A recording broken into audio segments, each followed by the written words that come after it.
जय भीम। नमो Buddha.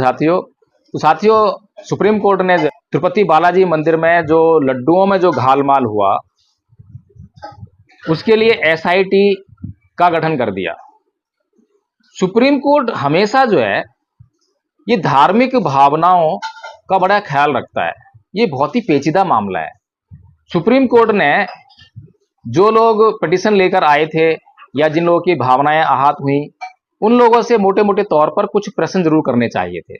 Supreme court ने उन लोगों से यह क्यों नहीं पूछा कि अगर लड्डू ईश्वर को चढ़ाए गए और लड्डू अगर अशुद्ध थे, अपवित्र थे, तो उस ईश्वर ने उन लड्डुओं को क्यों स्वीकार कर लिया। जो पुजारी आपको बताता है कि ईश्वर की क्या मर्जी है, ईश्वर की क्या मर्जी नहीं है, वो सारी बातें जानता है, तो उस पुजारी को यह क्यों नहीं पता चला ईश्वर को लड्डुओं का भोग लगाने से पहले कि वो लड्डू जो है अशुद्ध हैं, अपवित्र हैं। साथियों, इस तरह से जो सुप्रीम कोर्ट है, मुझे समझ में नहीं आता इस देश में क्या करना चाहता है। भारत का संविधान साइंटिफिक टेम्परामेंट की बात करता है।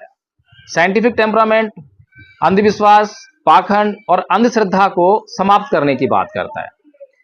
दूसरी तरफ एक बात और है, कुछ लोग कह सकते हैं कि संविधान जो है धर्मनिरपेक्षता की बात भी करता है, क्योंकि आर्टिकल 25 लोगों को स्वतंत्र रूप से अपने धर्म में विश्वास एवं उसकी उपासना करने का अधिकार देते हैं। बात ठीक है, लेकिन क्या संविधान उनको विश्वास और उपासना के नाम पर अंधश्रद्धा, अंधविश्वास और पाखंड को अपनाने और फैलाने की इजाजत देता है? तो इसका जवाब है, जब संविधान में साइंटिफिक टेम्परामेंट की बिल्कुल स्पष्ट तौर पर बात कही गई है, तो इससे निश्चित है कि धर्म की आप उपासना कर सकते हैं, किसी भी धर्म में विश्वास कर सकते हैं, लेकिन धर्म के नाम पर अधर्म, धर्म के नाम पर अविश्वास, अंधविश्वास, अंधश्रद्धा और पाखंड को बिल्कुल भी स्वीकार नहीं किया जाएगा। और क्या अंधविश्वास है, क्या अंधश्रद्धा है और क्या पाखंड है, इसको निश्चित करने का काम, इसकी देखरेख करने का काम राज्य सरकार के ऊपर होगा, केंद्र सरकार के ऊपर होगा, भारत के सुप्रीम कोर्ट के ऊपर होगा। लेकिन भारत का सुप्रीम कोर्ट, भारत की सरकार, राज्य सरकारें तो इन मामलों पर लगातार चुप्पी साधे रहती हैं। उनको तो लोगों की भावनाओं की ज्यादा फिक्र रहती है, क्योंकि राजनीतिक मामला है। अगर लोगों की भावनाओं के इतर या उनके विपरीत जाकर कुछ कह दिया और उनके कहने से या उनके कुछ भी करने से लोगों की भावनाएं आहत हो गई, तो आने वाले चुनाव में उनको वोट नहीं मिलेगा। तो उनको वोट की फिक्र है, लेकिन सुप्रीम कोर्ट को किसके वोट की फिक्र है? सुप्रीम कोर्ट जो है, जब बहुजन समाज के खिलाफ जाकर बहुजन समाज को तोड़ने के लिए आरक्षण में आरक्षण जैसे निर्णय दे सकता है, तो क्या सुप्रीम कोर्ट इस देश के लोगों में साइंटिफिक टेम्परामेंट डेवलप करने के लिए, वैज्ञानिक सोच को बढ़ाने के लिए, अंधविश्वास, अंधश्रद्धा और पाखंड को मिटाने के लिए क्या एक निर्णय नहीं दे सकता? क्या कोई एसआईटी गठित नहीं कर सकता? क्या सुप्रीम कोर्ट भारत में जितने भी धर्म हैं, चाहे वो हिंदू हो, मुसलमान हो, ईसाई हो, बौद्ध हो, जैन हो, कोई भी धर्म हो, क्या उनके भीतर अंधविश्वास है, अंधश्रद्धा है, पाखंड है, इस बात की जांच करने के लिए कोई एसआईटी गठित नहीं कर सकता? क्या यह सुप्रीम कोर्ट का कर्तव्य नहीं है? क्या यदि सुप्रीम कोर्ट ऐसा करता है तो क्या उससे सुप्रीम कोर्ट संविधान की रक्षा नहीं करेगा? और जो सुप्रीम कोर्ट कर रहा है कि लड्डू की जांच करने के लिए एसआईटी की व्यवस्था कर रहा है, एसआईटी का गठन कर रहा है, क्यों कर रहा है भाई? किस लिए गठन कर रहा है? इसकी व्यवस्था की जांच करने की जिम्मेदारी तो उन पंडित पुजारियों को दे दो, बागेश्वर महाराज दे दो। जितने भी ये साधु संत जो हैं, चमत्कारों की बात करते हैं, चमत्कारी शक्ति की बात करते हैं, ईश्वरी शक्ति की बात करते हैं, ये तो काम उनका है। ये तो सुप्रीम कोर्ट इसमें दखल क्यों दे रहा है?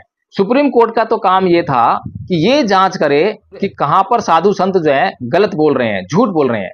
जब रामभद्राचार्य ने ये स्टेटमेंट दिया था कि जब कोई बीमार पड़ जाए तो हनुमान चालीसा का पाठ करे और रामलला के दर्शन करने जाए, अब सोचिए ये इस देश के लोगों के स्वास्थ्य पर कितना प्रतिकूल प्रभाव डालने वाला था। अभी तक हमने इस देश में जब कोई बीमार हो जाता है, बीमारी से ग्रस्त हो जाता है, तो उसको डॉक्टर के पास ले जाने की बजाय झाड़ फूक करने वाले ओझा के पास ले जाते हुए हमने देखा है। आज तक ऐसी व्यवस्थाएं हम देख रहे हैं गांव देहात में। लेकिन सुप्रीम कोर्ट इस बात पर तुरंत एक्शन क्यों नहीं लेता है कि रामभद्राचार्य, जिसको लाखों लोग सुनते हैं, करोड़ों लोग सुन रहे हैं, उस पर अमल भी करते हैं और उसके इस कथन से लोग जो अंधविश्वास में फट जाएंगे और अंधविश्वास में फंसकर जब रामभद्राचार्य जब बीमार पड़ते हैं, ये स्टेटमेंट देने के तुरंत 4 दिन बाद ही बीमार पड़ जाते हैं और उसके बाद ना तो वो हनुमान चालीसा पढ़ते हैं, ना रामलला के दर्शन करने जाते हैं, वे सीधे बहुत अच्छे से अच्छे हॉस्पिटल में भागते हैं। तो खुद के लिए जो है हॉस्पिटल और भारत की जनता को अंधविश्वास में लगाकर, अंधभक्ति में लगाकर, पाखंड में लपेटकर उनको जो है ओझा के पास भेजेंगे झाड़ू फूंक करने के लिए, रामलला के दर्शन करने के लिए भेजेंगे, उनको हनुमान चालीसा पढ़ने के लिए कहेंगे। सुप्रीम कोर्ट इस पर एसआईटी गठित क्यों नहीं करता है? इस पर जो है सुप्रीम कोर्ट रामभद्राचार्य को तुरंत कैद करने की बात क्यों नहीं करता है? सुप्रीम कोर्ट इस पर रामभद्राचार्य को अपनी स्टेटमेंट वापस लेने की बात क्यों नहीं करता है? सुप्रीम कोर्ट साइंटिफिक टेम्परामेंट के मामले में हमेशा चुप्पी क्यों लगाता है? और जब भी अंधविश्वास, पाखंड और अंधश्रद्धा को फैलाने की बात आती है तब सुप्रीम कोर्ट अग्रणी भूमिका में नजर आता है। तो क्या समझा जाए कि संविधान की मर्यादा का उल्लंघन नहीं हो रहा है?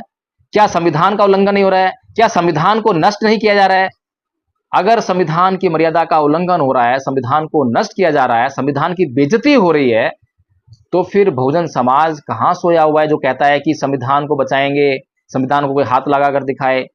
ये सब बातें क्या संविधान को हाथ लगाने वाली बात नहीं है?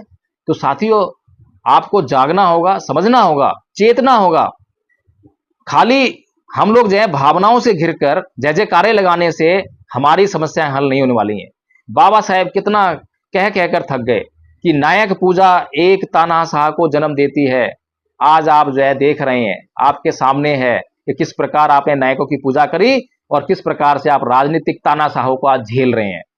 बाबा साहेब ने कहा कि मेरी जय जयकार करने से अच्छा है मेरे बताए हुए मार्ग पर चलो, लेकिन आप अभी भी जो है जय जय जय जय जय भीम, क्रांतिकारी जय भीम ऐसे संबोधन करके अपने आप को संतुष्ट कर लेते हैं।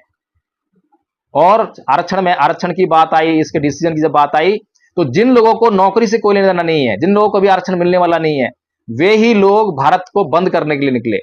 और जिन लोगों को नौकरी मिलेगी, जिनके बच्चे जो है नौकरी की तैयारी करने में लगे हुए हैं, ना तो उनके बच्चे और ना वे लोग सड़कों पर उतरे, कोई आंदोलन नहीं किया। तो ऐ मेरे बहुजन समाज के लोगों, आप तो जागो, आप तो चेतो। अगर आंदोलन करना है तो सही बातों के लिए आंदोलन करो, उचित बातों के लिए आंदोलन करो, और धम्मपद संघ को ज्वाइन करो। धम्मपद संघ आपका पूरा पूरा मार्गदर्शन करता है, सटीकता के मार्गदर्शन करता है, और आपके सामने एक स्पष्ट लक्ष्य को लेकर आया है, और उस लक्ष्य को प्राप्त करने के लिए स्पष्ट योजना भी बनाई है। अगर आपको उस स्पष्ट योजना की जानकारी चाहिए तो तुरंत जो स्क्रीन पर नंबर फ्लैश किए जा रहे हैं उन पर संपर्क कीजिए और धम्मपद संघ से जुड़कर तुरंत आने वाले समय में अपने सुनहरे भविष्य के लिए प्लानिंग कीजिए, मार्ग प्रशस्त कीजिए। जय भीम, नमो बुद्धाय।